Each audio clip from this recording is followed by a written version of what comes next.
માળિયાહાટીનામાં ચાલુ વર્ષે ચોમાસામાં ચાંદ્રાવાડી ડેમ તળમાં મૃત્યુ પામેલા મજૂર પરિવારને સરકારી સહાયનો ચેક અર્પણ કરાયો છે।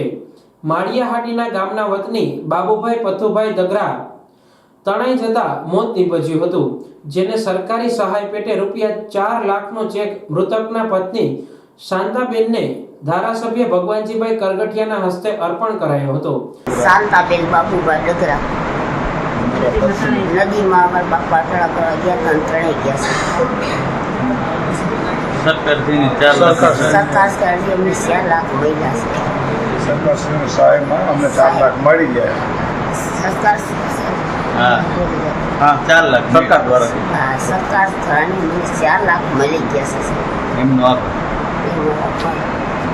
આ તકે તાલુકા પંચાયત પ્રમુખ દિલીપસિંહ સિસોદિયા, જિલ્લા પંચાયતના દિલીપભાઈ સિસોદિયા, સરપંચ જીતુભાઈ સિસોદિયા, તાલુકા વિકાસ અધિકારી મિલન પાવરા સહિતના આગેવાનો દ્વારા ચેક અર્પણ કરવામાં આવ્યો હતો।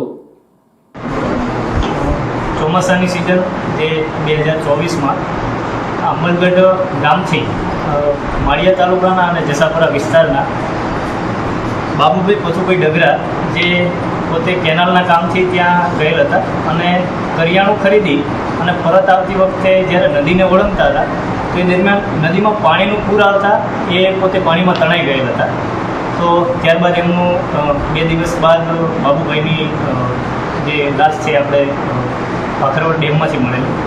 બાબુભાઈનું PM રિપોર્ટ અને વિસેરા રિપોર્ટ કરવામાં આવેલો અને વિસેરા રિપોર્ટના અંતે બાબુભાઈ પોતે નદીમાં ડૂબવાથી એમનું મૃત્યુ થયેલ છે એવું જણાતા સરકારશ્રીના જે પ્રવર્તમાન નિયમો છે એ પ્રમાણે માનવ મૃત્યુના કેસમાં 4 લાખની સહાય આપવાની થાય છે।